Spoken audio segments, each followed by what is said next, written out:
Observer mode is not a practice or a mental strategy, it is a shift in how awareness relates to experience. It is the moment awareness recognizes itself as the space in which sensation, emotion, and thought arise, rather than the content of those experiences. This shift is subtle, yet its effects are profound. When observer mode emerges, the tight fusion between experience and identity begins to loosen naturally, without effort or force. Most people live inside their experience. Emotions are felt as who I am, thoughts are believed as what is true, and bodily contractions are interpreted as my problem. The nervous system organizes itself accordingly, bracing around sensation and reinforcing identity through tension. Observer mode interrupts this merger. Awareness introduces a simple but transformative distinction. This is something I am experiencing, not something I am. When experience is witnessed rather than inhabited, its charge softens. Thoughts lose authority when they are seen instead of believed. Emotions begin to move when they are felt without becoming identity. Contractions unwind when they are noticed without resistance. Observer mode does not push anything away, its presence alone dissolves the glue that once held experience and self together. This collapse of identification is not dissociation. Dissociation disconnects from experience, observer mode allows deeper contact. Sensation is fully felt, but no longer personalized. Anxiety becomes tightness, not my anxiety. Sadness becomes movement, not my story. Experience is still vivid, but identity no longer contracts around it. As this differentiation stabilizes, the nervous system begins to reorganize around presence rather than protection. Identity loses density. The sense of a separate me softens, not because it is attacked, but because awareness has remembered its true position. This is the beginning of somatic freedom, awareness no longer captured by survival, and the body no longer required to hold the self.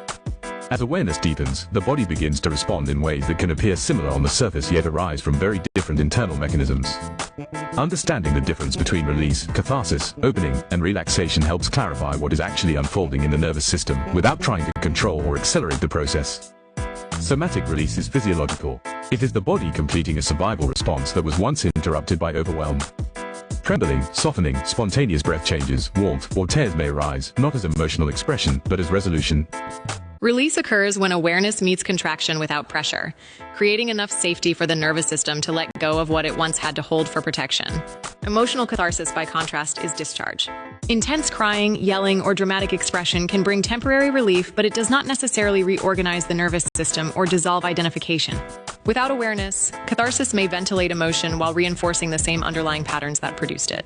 Energetic opening involves shifts in the subtle field of the body, expansion, tingling, lightness, or waves of bliss. These experiences often follow moments of softening and increased permeability. While openings signal increased flow, they do not inherently resolve stored contraction unless awareness remains present and embodied. Non-dual relaxation is existential rather than emotional or energetic. It is the softening of the boundary between self and experience. Awareness rests as itself without effort or strategy. The nervous system stops bracing against reality, and identity loosens into spaciousness. None of these experiences are hierarchical or goals to pursue. What matters is not what arises, but the quality of awareness that holds it. Awareness does not manipulate states, it meets each moment as it is. In that undemanding presence, the nervous system reorganizes naturally, and healing unfolds in its own timing. Contraction does not dissolve through effort, analysis, or force. It dissolves when it is met by the one condition in which holding is no longer necessary: awareness. Awareness is not an active agent that fixes or manipulates the body. It does not pry open tension or attempt to override survival responses. Awareness functions as space, and space is the environment in which contraction naturally begins to soften. When a contraction is resisted, it tightens. When it is ignored, it buries itself deeper. When it is analyzed, it becomes entangled in narrative and meaning. But when contraction is met with spacious, non-judgmental awareness, allowed to be exactly as it is without demand, the nervous system receives a new message. The system recognizes that the conditions which once required holding are no longer present. Contraction is a survival response. It is the body's way of saying, I need to hold this to stay safe. Awareness dissolves contraction not by commanding release, but by removing the sense of threat that made holding necessary in the first place. In the presence of awareness, the body no longer feels alone with what it carries. It senses connection, spaciousness, and safety where there was once overwhelm. As awareness remains present, the nervous system updates in real time. Breath deepens, muscles soften, sensation becomes fluid rather than fixed. The body begins to unwind what it once had to protect, not because it is told to, but because it can. Awareness dissolves contraction the way warmth melts ice, steadily, naturally, and without force. Nothing is pushed away, nothing is demanded. And yet, within this quiet spaciousness, everything reorganizes. Healing unfolds not as an achievement, but as a return to the body's inherent intelligence when it is finally held by presence. One of the most profound shifts in somatic awakening is the movement from identifying as emotion to recognizing emotion as something that arises within awareness. The difference between "I am this emotion" and "this arises in me" may appear subtle, but its impact on the nervous system is transformative. When emotion is experienced as identity, the body contracts around it. Anger becomes a verdict on character. Shame becomes a definition of worth. Grief becomes a loss of self. In this fusion, the nervous system treats emotion as a threat to survival, activating bracing, suppression, or overwhelm.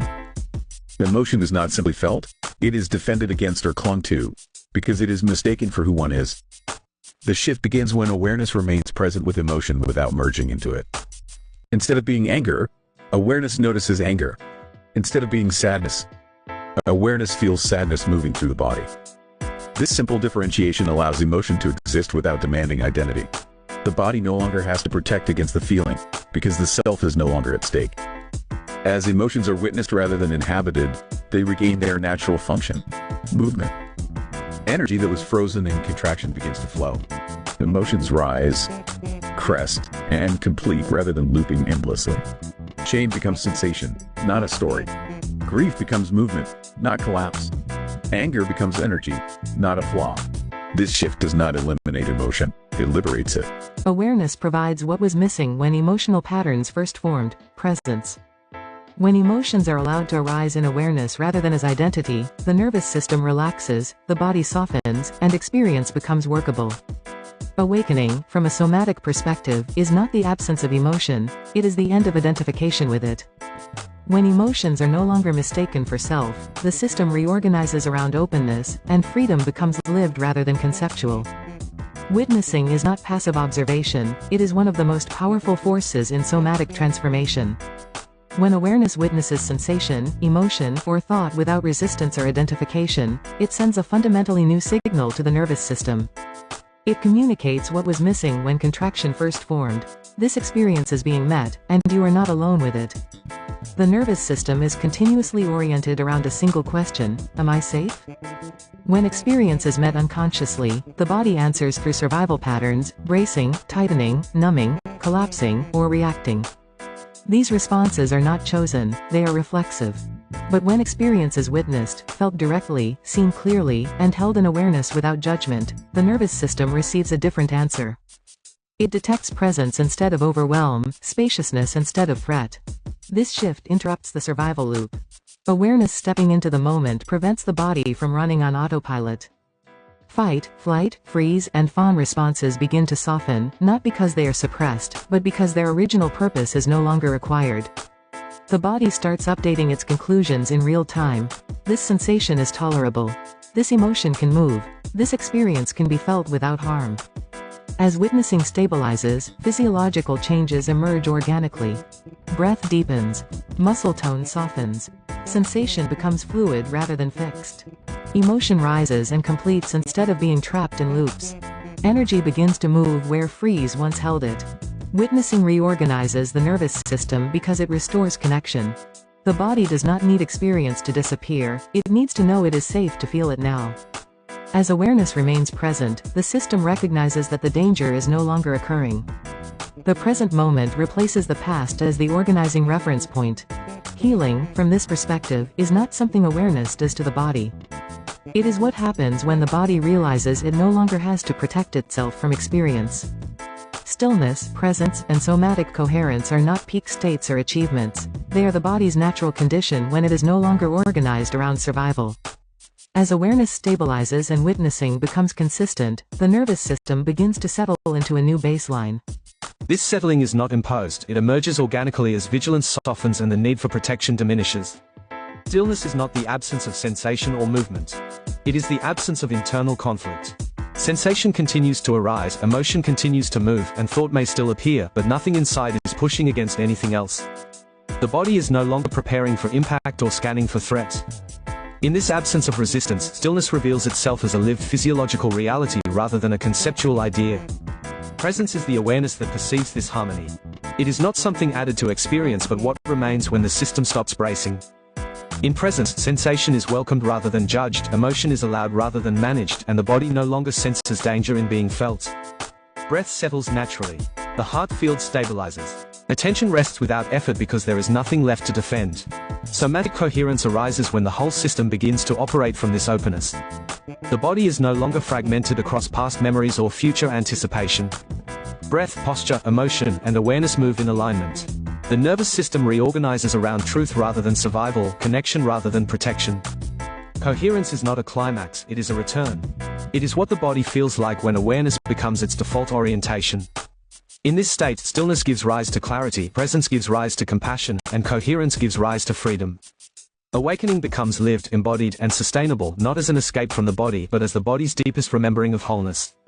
Healing does not begin through effort, correction, or understanding, it begins at the exact moment awareness becomes present with what was previously held alone. Awareness is not something added to experience, it is what remains when resistance softens. When awareness touches sensation, emotion, or contraction, something fundamental shifts in the nervous system. The body no longer has to manage experience by itself. Throughout this chapter, awareness is revealed not as an idea or a technique, but as a living intelligence. It dissolves contraction not by doing, but by being. Where awareness is absent, the body braces. Where awareness is present, the system begins to relax its vigilance. Healing unfolds because the conditions that once required protection are no longer present. When awareness meets experience without judgment or demand, the nervous system receives a clear signal. This can be felt safely now. Sensation no longer needs to be suppressed or controlled. Emotion no longer needs to be held back or acted out. Contraction no longer needs to stay frozen in place. The body begins to unwind naturally, not because it is instructed to, but because it is finally met. This is why awareness heals. It restores what was missing when survival patterns first formed: connection. The body does not need the past to disappear, it needs presence in the present. As awareness remains steady, the nervous system updates its orientation. The present moment replaces the past as the organizing reference point. Breath deepens. Muscle tone softens. Experience becomes fluid rather than fixed. Healing, from this perspective, is not an achievement to pursue. It is an unfolding that occurs wherever awareness touches honestly and stays. Awareness does not fix the body. It creates the environment in which the body remembers how to heal itself.